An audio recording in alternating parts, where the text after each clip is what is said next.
Pierre, Olga, Marco et Patrick. Bonjour à toutes et à tous. Je vais vous parler du projet Spitz Repository, qui est un outil e-learning pour la formation en interprétation. Pourquoi les institutions ont créé le Spitz Repository?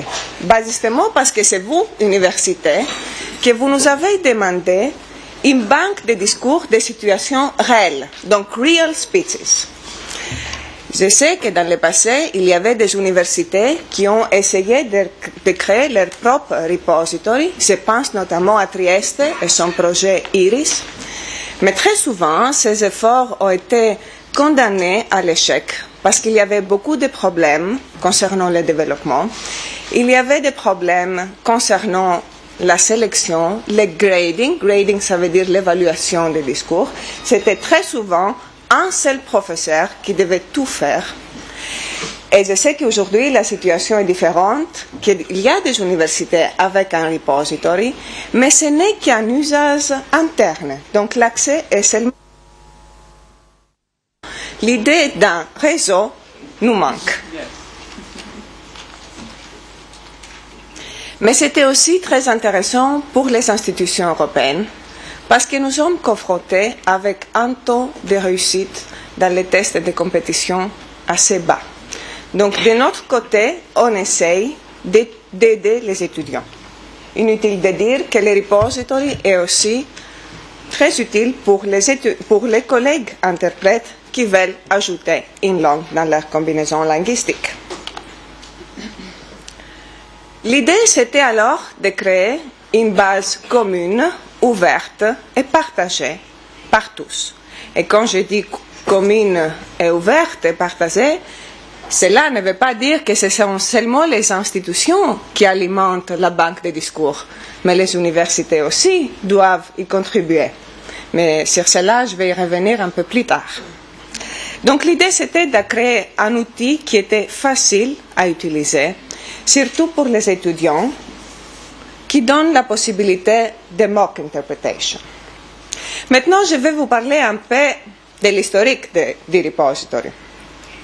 Quand Marco Benedetti il est venu me proposer la gestion du projet, il m'avait dit clairement, Caterina, il faut que tu sélectionnes des discours des chefs d'État et de gouvernement et il faut que tu remplis le repository des real speeches. Donc moi, je rêvais avoir des contacts directs avec les chefs d'État et de gouvernement. Malheureusement, c'était loin d'être le cas. Parce que chaque fois que j'ai contacté un Parlement national, j'étais obligée d'expliquer qui nous sommes, pourquoi nous voulons les DVD. Il faut qu'ils nous donnent aussi l'autorisation pour les mettre en ligne et je vous épargne des autres détails. Bon. Un jour, nous avons créé le Spitz Repository. Alors, la deuxième instruction de Marco arrive. Bon, maintenant, il faut le diffuser auprès des universités. Avec mon collègue Paolo Tosorati, qui est responsable pour la conception technique du projet et nous devons tous les remercier, nous avons eu recours à des méthodes sûres et prouvées de Bonnie et Clyde. Et nous avons dit, université, ou vous l'utilisez, ou... Et je termine par ma phrase. Mais entre-temps, le repository il a fait son chemin, et entre-temps, les universités, ils ont quand même reconnu que c'est un outil irrésistible.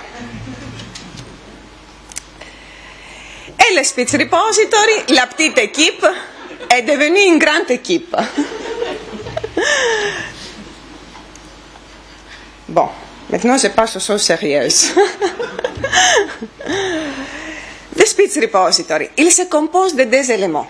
On a d'abord la banque de discours, donc pratiquement là où on a stocké les discours, et on a aussi le fameux IREC, bientôt connu sous le nom de SkiCrec, qui donne la possibilité à l'étudiant de faire mock interpretation.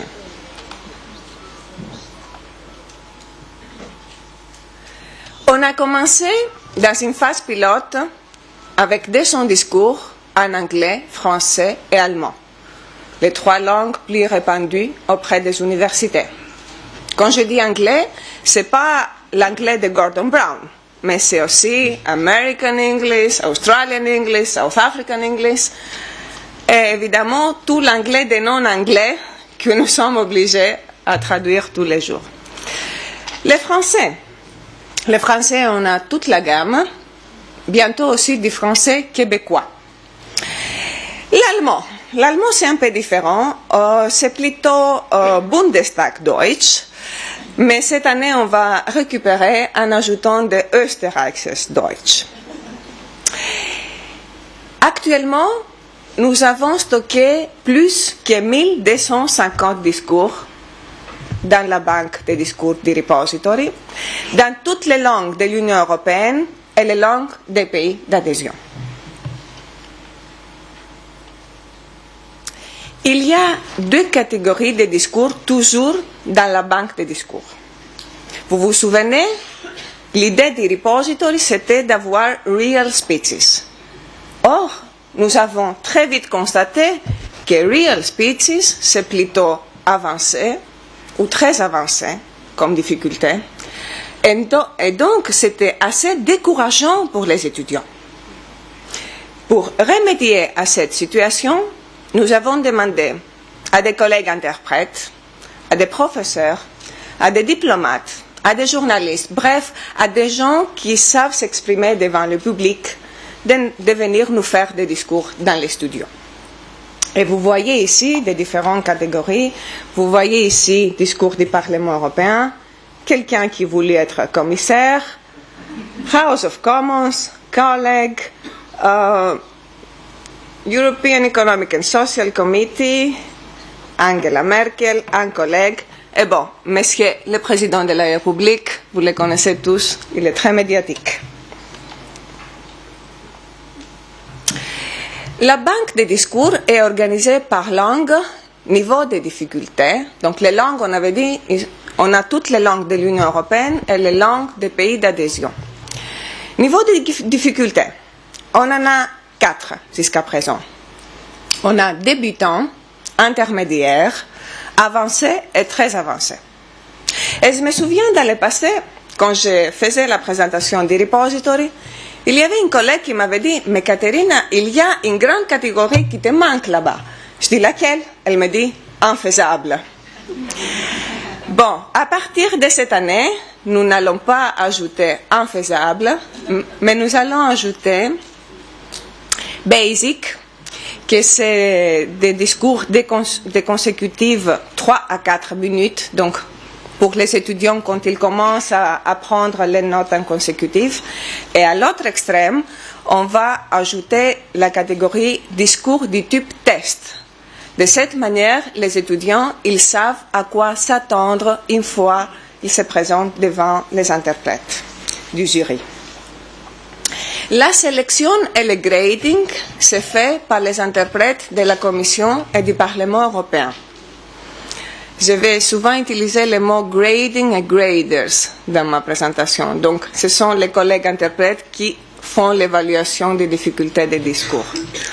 Et on a très souvent les keywords qui aident aussi l'étudiant à mieux saisir la notion de discours.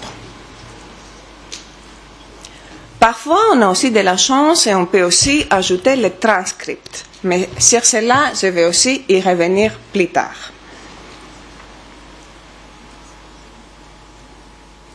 Je viens maintenant au deuxième élément du repository, le fameux IREC.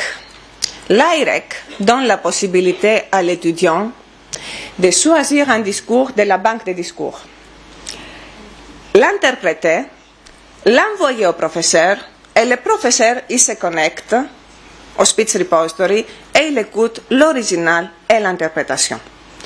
Mais je crois qu'on va faire une démo de l'IREC. Je crois que ça va être beaucoup plus parlant.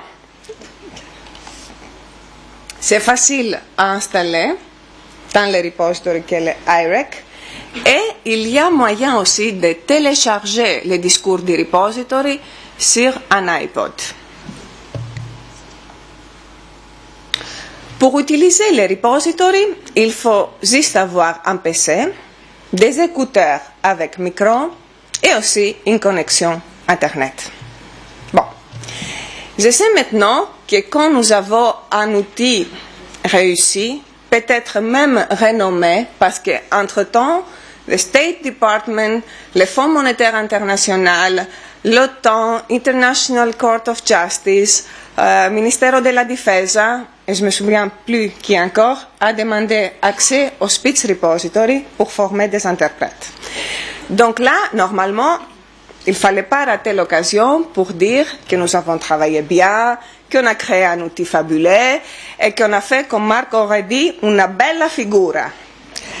Eh bien, moi, je vais faire autrement. Moi, je vais vous parler des problèmes du Spitz Repository. D'ailleurs, j'ai mis le mot problème en grec, comme ça, it's all Greek to you. Et on va ensemble discuter quels sont les problèmes et quelles sont les solutions. Premier problème, ou plutôt première critique, notre catégorie beginners ne correspond pas au vrai niveau beginners des étudiants. Donc, c'est plutôt intermédiaire pour les étudiants. C'est-à-dire que pratiquement, notre évaluation sur la difficulté des discours ne correspond pas à la vraie difficulté des discours. Moi, je peux vous dire que les graders travaillent sur base des critères d'évaluation fournis par l'université ELTE de Budapest. Les graders, ce sont des collègues qui ont une grande expérience en assistance pédagogique. J'avoue qu'il y a une différence entre le grading d'un collègue du Parlement et d'un collègue de la Commission. Pourquoi? Parce que tout simplement, les conditions de travail sont différentes. Un discours rapide, prononcé à la vitesse de lumière, pour un collègue du Parlement, ce n'est pas forcément très avancé.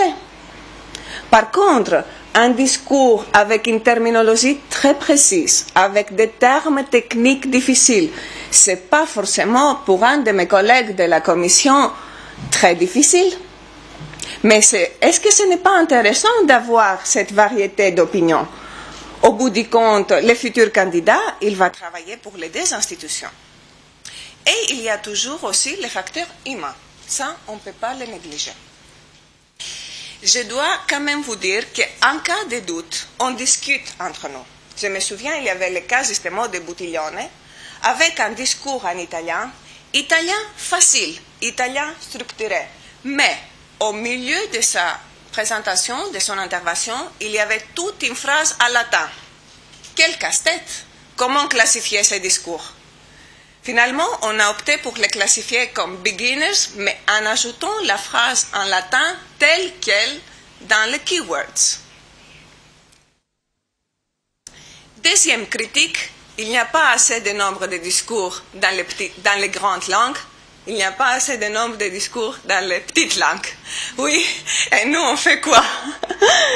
Je dois vous dire que nous avons un steering committee, que c'est l'organe consultatif du Spitz Repository, et chaque année, nous donne le mandat d'ajouter 500 nouveaux vidéoclips au repository dans toutes les langues de l'Union européenne et les langues des pays d'adhésion.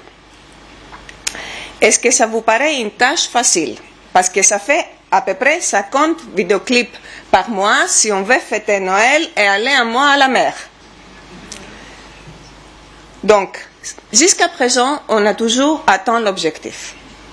Je comprends parfaitement la frustration d'un étudiant, disons hollandais, qui voit seulement 20 discours s'ajouter en hollandais chaque année, et surtout, si on a mis en ligne dès le début les 20 discours et il n'y a plus rien à attendre, eh ben, cet étudiant se demande qu'est-ce qu'ils font avec les repositories à Bruxelles. Je vous assure que le Spitz Repository, comme d'ailleurs New York, ne dort jamais.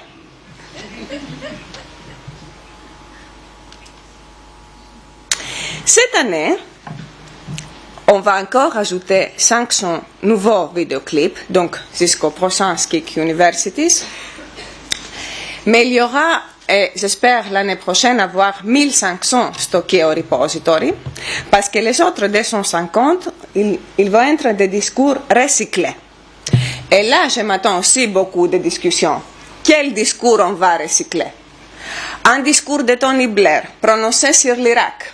Je comprends très bien que l'Irak n'est plus d'actualité, mais Tony Blair est un fabuleux orateur. Je ne veux pas qu'on se trouve dans des situations où nous devons consoler l'ex ou le chef d'État de gouvernement une fois éliminé du Spitz Repository. Il n'y a pas toujours les transcripts. Les transcripts n'accompagnent pas toujours les discours. Oui, c'est vrai. Je vais vous expliquer pourquoi.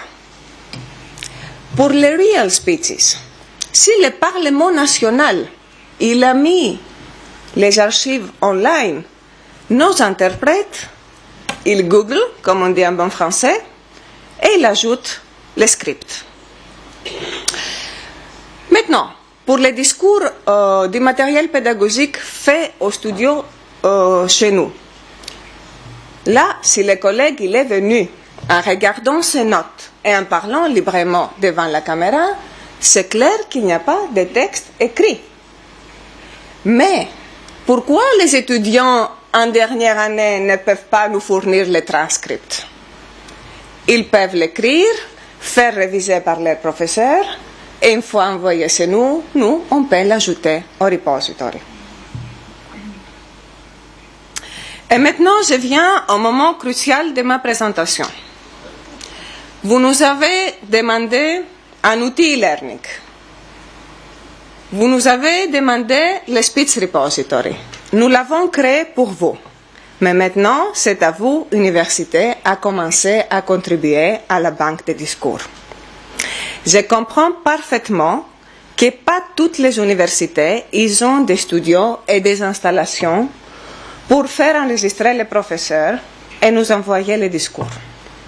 Il n'y a aucun problème. Il y a des professeurs qui viennent souvent à Bruxelles. Ils peuvent me contacter et on arrange tout ici. Je voulais d'ailleurs remercier les professeurs qui ont pris contact avec moi dans le passé et ils se sont fait enregistrer pour le repository. Et surtout ceux qui demain, ils vont prendre des vols tardifs justement pour se faire aussi enregistrer pour le Spitz Repository. Vous connaissez mieux que nous quels sont les besoins réels de vos étudiants, quels sont les besoins de votre langue maternelle. Donc, vous êtes mieux placés pour pouvoir nous fournir des discours.